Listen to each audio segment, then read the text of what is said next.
Hello everyone, I'm Georga-Kay. I am a second year history PhD student at Brown University, and I figured in today's video I would share all about how to specifically get into a history PhD program.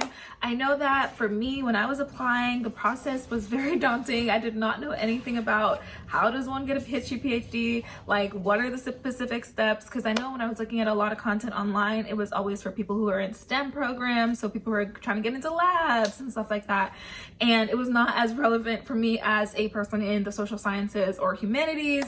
So I wanted to share with you all today, if you're considering getting a history PhD program or if you're currently applying, I hope some of these tips in this video and just like outlining the steps will help you. Please let me know if you have any questions in the comments. I'll be down there answering. But yeah, let's get into today's video.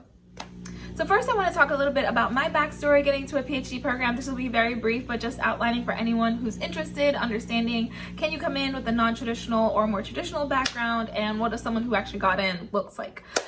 So for me, I decided that I wanted to get a history PhD when I was a sophomore. I was interning at a museum in Atlanta, and my supervisor had been someone who had gotten a PhD, and I really thought her job was cool. I thought all the things she could do with a PhD was cool. I had lots of conversations with her and other people within the museum field about the merits of getting a PhD, and overwhelmingly a lot of people were like, if you really think this is a path that you want to pursue, whether that be teaching or being a museum professional in admin or something like that, a PhD might be useful to you. And so I considered that, and I decided then that I would go for the PhD because I had already been considering a master's, and the advice that I got was that if you're considering a master's and you kind of think you want to get a PhD, it's better to apply for the PhD, just because masters tend to be a little bit less funded and PhD programs tend to give you full tuition and a stipend. So the trade-off is kind of better. If you're already considering the PhD, you might as well go straight to that route. Of course, that can be controversial opinion for some people, but that's what I decided to do because it sounded like a good idea. And so yeah, sophomore year I decided to apply, and once I sort of got the feedback from other professionals, I was like, okay, this seems like a good idea. And then I started the process of learning about the PhD application, and this video is just going to be all of the things that I learned and how I think they helped me in my actual application process. So first I want to outline what committees are actually looking for, like a history committee. I would say, of course, first you want to think about your grades. Grades are the first thing a lot of people think about. I'm going to start off with that because I know a lot of people get nervous about thinking about their grades, but honestly I think it's like holistic. I know a lot of schools say that they're holistic, and in your head as a student you're like, I don't really know how holistic this is going to be. But I will say, as someone on the other side now, as a student, I can tell that there's been like a holistic admission even at Brown, but also at other schools. People come in with different grade points. Some people come in, they haven't done the GRE or not doing the GRE. So I would say, of course, you want to think about your GPA, you want to think about your test scores. I personally chose not to apply to schools with a GRE requirement, but some schools do require the GRE, so that's something I would consider if I was you, like taking and really studying for it, looking at the percentile ranges of the schools that you're interested in. But it is totally possible to not do the GRE if you select schools that are GRE optional, because standardized testing isn't for everyone. And then as far as GPA goes, when I was doing my research as a history PhD student, as a history major at the time, I noticed that some schools had a 3.5 minimum for some of the more selective schools that I was applying to. Only a few schools explicitly said that, but it seemed to be like an unspoken thing.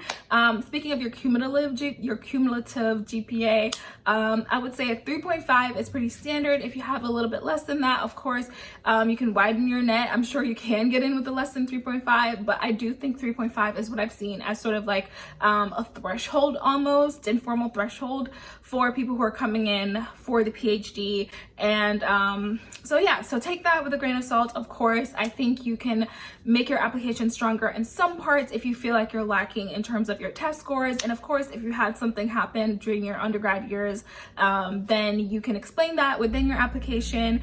And if you truly feel like you aren't, your GPA is not strong enough, you can apply for like a one-year master's, and then try to apply again. But number 2 is your research skills. And I would say this is probably one of the top things for your PhD. A history PhD is a research degree at the end of the day. And even though some people aren't fully sure what is a PhD, what does a history student do in terms of research, I'll explain that in a second. But you want to make sure that you are someone who's interested in doing research or you have research skills. And so in my case, I had research from doing independent studies as an undergrad, which I highly recommend. If you're currently an undergrad considering getting a PhD, then I highly recommend doing an independent study, because that's a way to show that you have in-depth research and you'll learn those really robust research skills that you can't get from doing like a smaller research paper. I would say the progression that I started with was I did upper level research classes. So how you know if it's a research class specifically as a history student is you want to make sure that the end paper is a research paper. Like the research paper should be pretty much the point of the class, and if it's like that's the project that you're building up to for the class, then you know it's a research focused class. And you can speak to professors. I highly recommend speaking to your history professors and letting them know about your interest in graduate school and sort of like what they can do to help you at building your skills as a researcher. I personally asked one of my advisors in one of her classes that was more like I think we had a 15-page research project, and I was like, I think I might want to use this for grad school. Can I make it into a longer project? And she was basically helping me accountable to making it a really and she basically just helped me to keep accountable to making it a longer and more robust research project by going into the archives, working with documents, which is one of the main things that you want to be able to show. Of course, everyone has various skills. People are coming in from different backgrounds, which I will say, in terms of research, you don't have to be coming from a strictly history research background. If you're making a pivot, that's totally fine. I have people in my cohort who are coming from various backgrounds, and I've seen it all the time in history PhD programs, but you do want to show that you have research skills. So whether you're coming from another field, you should have done some sort of research, some sort of project where you're putting together, you're coming up with a question and you're finding materials to test that question. And thinking about historical questions, it can be how do people perceive gender in this certain era? A certain figure stand out in history? What is something that's understudied in your fields? A question that you feel like isn't fully answered. So you just want to think about questions constantly. I had like a running list of questions that I had through my classes when I was reading things where I was like, oh, we're talking about feminism, but we're not thinking about how Black women show up in this particular moment. And that's a research question. You can start digging and looking for things.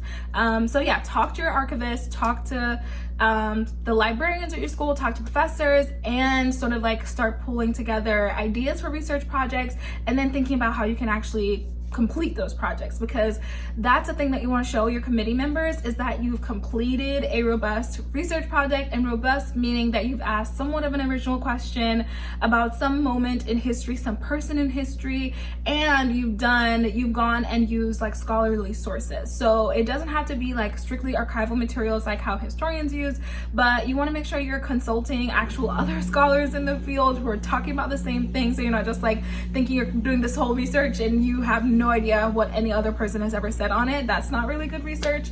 So you want to find secondary sources of other scholars who are thinking about this similar questions, not the same question, but similar questions.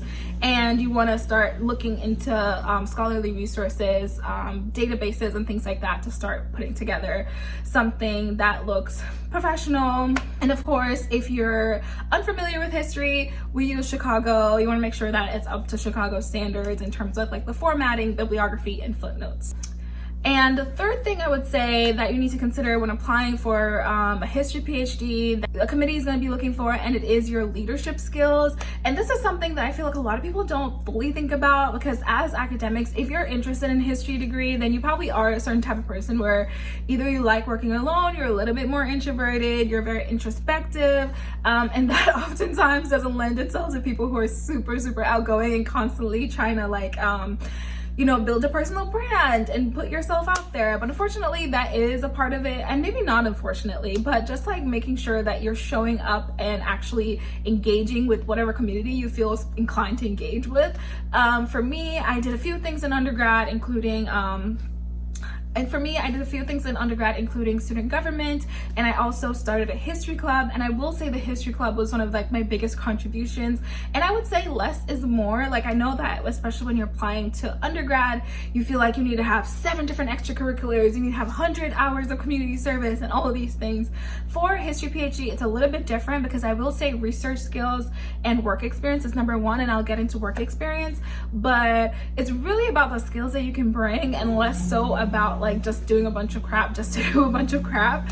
And so you do want to do something just to build your skills, get to know people, have recommendations that are full and not just flat. You know what I mean? You want your recommenders to say, oh, I see her showing up in their community in this way, and not just, oh, she was a good student in my class. Like, you want a little bit more color to the recommendations that you can get. So you want to think about how can you actually do things that people recognize. And so for me, that was starting my history club, and that was like my main contribution to my undergrad experience.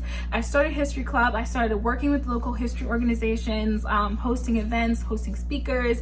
And that was a really fulfilling experience. Taught me a lot of skills that are actually super transferable to being a PhD student in terms of public speaking, in terms of really collaborating with scholars.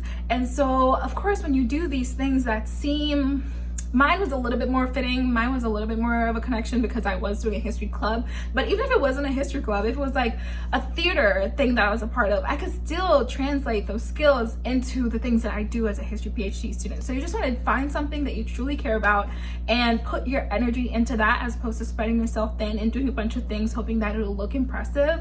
But yeah, leadership skills does matter, especially if you're someone who you think you might need a merit scholarship, you think you might need a little extra something from grad school. I was able to get an extra fellowship because of all of the things that I did in undergrad in terms of like really showing up in my community. And then the fourth thing that you need to think about once you're actually on the pathways of, okay, you're thinking about your GRE, you're thinking about making sure that you have like a strong cumulative GPA, you're thinking about your leadership skills, and you're already doing these things, or maybe you already have those things and you're just ready to apply. You want to think about the department match.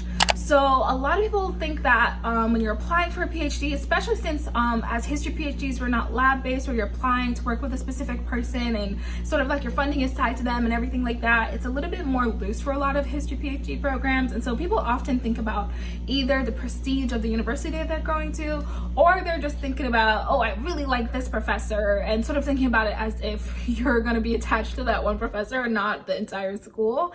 And so you want to be a little bit more flexible, and you want to think about what is a department match? How many people in that department could you really work with? And what are the sort of questions that they're asking? Are those questions that you're interested in learning about? Are those things similar questions that you're asking? And that's what you need to think about when you're thinking about potentially sort of crafting a list of PhD programs that you might want to apply to that might be good fits. So I would personally look at the bios of the school, look at the faculty bios, and even just based on the things that you're reading. If you're reading things, I found that I was reading books that had certain authors that came up, or there was a book that really influenced me that person is still a professor somewhere. And so look at the things that you're already doing. What are the questions that you're already asking? Who is someone else in the field that asking those questions? And no one's expecting you to know this, by the way. I did not know all the scholars in the field who were working on labor history or feminism or anything. I just Googled it. I was like, okay, like, who are the feminist scholars? Who are the labor historians? Who is coming up? Whose books are coming up? And can I read those books and see if that's someone that sounds like an intellectual match? And then once you find that, okay, I found one person in this department, is there anyone else in the department that I can work with? Because unfortunately, if you're applying to a PhD program and there's only one person who's like a really, really good fit and everyone else is just sort of like, you cannot work with anyone else in that department, no one could mentor you, that's a pretty sure sign that you're probably not going to be admitted. And that's something a lot of people don't know. You could be the best applicant for one person, but they're coming together as a committee to say, okay, if this person has to go on leave, if this person has a research thing, who else can mentor you? And if there's no one else in the department who's like, I don't think I have the skills or sort of like the same research objectives or the same outcomes that we're looking forward to, then you're just not going to get admitted to that program. And so I would say improve your chances by looking at the department and picking departments that have at least 3 people that you think you could work with in some capacity, because those people are going to have to be on your committee eventually. And then the fifth thing really ties back into this research thing, ties back into the faculty match, but you need to demonstrate your experience in the topic that you're suggesting that you're going to study in grad school. No one's saying for history PhD specifically, I know for some programs might be different, no one's saying you have to have started on this research project to have already had the answers, otherwise you would not be applying to the PhD program. But if you're suggesting a project in your personal statement about 19th century workers, you have to have either read something about the 19th century, maybe you have a thematic match where it's like, I did workers, but I didn't focus on the 19th century. Or maybe it was the opposite, where it's like, I did the 19th century, but I didn't focus on workers. I focused on social life or something else. So you need to think about, okay, what is your intersection with the research that you have proposed? And I will say too, because this is something that I did not know, you can keep, if you've been working on a project, like especially if you have maybe done a master's and you're now considering getting a PhD, and you started on a thesis project, you can dig deeper into that thesis project. I don't know why I thought you couldn't. It might just be me. And everyone else knows this, but I thought, okay, I need to come with the newest, freshest idea of something I have never worked on before. But now my thesis, I apologize if you can hear the laundry going. I have laundry going. But now my thesis is really a sort of like an expansion of what I've done in the past, and that's totally fine. If you feel like you've hit the sweet spot of like, I found this question that I'm answering and I got some answers, but I feel like it could go deeper, do that. That's great. You can suggest that as your project and then use that as your writing sample, and they can see, oh, you started on this question, but we can see you going deeper in this. And so totally fine to suggest something that maybe someone else has worked on, but they haven't taken a certain angle to it. Like in terms of originality, a lot of people in the history PhD program or scholars in general feel like you need to recreate the wheel. You don't have to recreate the wheel. You can ask similar questions, but from your own point of view, like what is missing from this question? What is something someone not looking at? You can ask something you've already asked before and say, I want to go deeper in this. You can say, okay, I have not done this thing, but I've done X, and that has led me to this question. So you really just want to map out, okay, well, how do you come in? Where did you even start with this question? Because they don't want someone who's completely like a novice, who's never done any sort of research in that area, who's never read a single book in that area, to come in and be like, I'm going to tackle this question. Because you really do need to have started something, not started the thing, but started something to have a strong sort of like calling to do a PhD. So yeah, so those are just like the 5 things I would say like you need to think about if you're currently thinking about crafting a PhD application, or if you're a few years ahead like me. I started as a sophomore doing this research, and you need to know like, what can I do to get into a program really? And so it can be really daunting, I would say, and it's totally possible. You don't have to have the perfect GPA. You don't need to have started on that research project that you're going to propose. You don't need to know any scholars in the field. Like really take your time crafting and looking into the programs, looking into the faculty, looking into the students. Don't be scared to reach out to people. People do answer their emails. From personal experience, I have cold emailed so many people during my process just to ask questions, to say, well, how's the program from a student perspective, or do you work with students who are coming from this background? That is all totally okay. And in terms of prospects, if you're thinking and you're worried about, is this the right decision, I would say ask yourself, because a lot of people I know, even in this video, someone might say, well, I'm scared to get a PhD in history because of the career prospects. I don't know if I want to be a professor and anything. And I would say slowly it's changing, where you don't have to think you want to be a professor. I will say a lot of programs are geared to people who want to be professors, because that's what the field has been for so long. But there's young people coming in who are sort of shaking things up. Like for me, I'm interested in public history, I'm interested in digital history, and I'm also interested in being a professor. So I'm very flexible in where this PhD can take me, and I'm focused more so on the connections and skills that I can build in the program. And I would highly recommend, if you're currently thinking about getting a PhD or maybe already applied, to think about it in that way, because to be honest, you're not guaranteed a faculty job. I do think it's possible, obviously, or I would not be doing a PhD, but you're not guaranteed a faculty job. Is that the one and only thing that you want to do? Because there's so many directions that a PhD can take. And if you focus on building skills and building connections within the field of people doing different things, I think you should be just fine. But yes, guys, that was my video on how to get into a PhD program. I hope it has helped someone out there. Please let me know what you think in the comments, and I look forward to seeing you guys in my next video. Bye!